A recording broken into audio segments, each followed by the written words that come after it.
Societies, Honorable Dr. Kappas, and Brother Dr. Harrison, Honorable Judges, ladies and gentlemen, thank you all for coming tonight. My country wants me to be constructive, not destructive. It wants agreements, not wars, amongst nations. It wants itself to live in freedom. At the risk of burdening you with another quote, Dwight Eisenhower. Ladies and gentlemen, these are the words of a great man. These are the words of a president, a general, who understood that, as we all understand, a strong military is essential to the security of a strong nation. The fact is that the last half-century, the strength of our military and the security of this nation has been dependent on nuclear arms. Now, the negative said a lot tonight. The negative said that Albert Einstein said that he had one great mistake, and that was arguing against the use of the nuclear bomb. Albert Einstein also argued against quantum mechanics in the last half of his lifetime. The negative is stated that we must prove, that we must convince you here tonight that rogue nations could never obtain nuclear weapons. Well, ladies and gentlemen, I'd like to convince you of a lot of things tonight. I'd also like to convince you of the difficulty of obtaining, culturing, and transporting a nuclear weapon.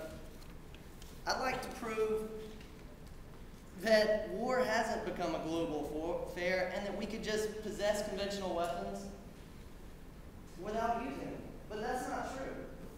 Something like that is simply possible with mutual mass assured destruction. Something like that is only possible with nuclear weapons. The negative has said that no standing military force can contend with the United States. Well, that's also not true, is it? I can think of a few contenders. China, India, representatives of the Security Council. Maybe somebody here would like to advocate contending with them. Nuclear weapons provide us with a means of avoiding the test that the negative has demonstrated to us tonight. A show of force of sorts. The negative has stated that we've entered a new millennia of danger, and I agree with you. I agree that the nature of war has changed. We've stated that. The negative has agreed. But what they fail to realize is that nuclear war, this new millennia of danger, is only deterred by nuclear weapons and economics.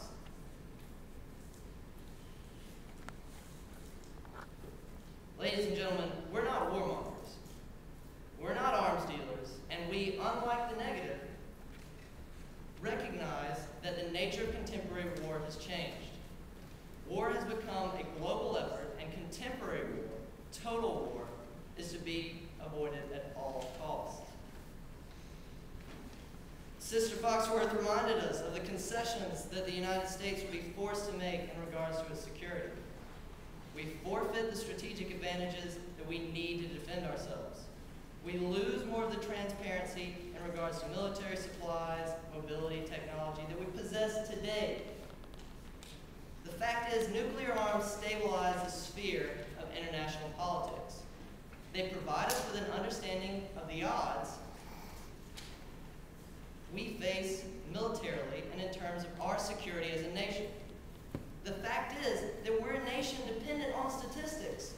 You can't buy your house. You can't get medical care. You can't get a job without understanding the rational likelihood of an event. So then why would we think it anything less than detrimental to exchange the odds we understand, exchange the rational likelihood that we possess for something unknown, something ideal? Ladies and gentlemen, I can't in good conscience do that.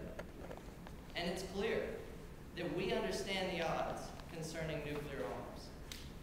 And it's clear that, as President Eisenhower put it, they speak more loudly than the promises and protestations of peaceful intent. Tonight,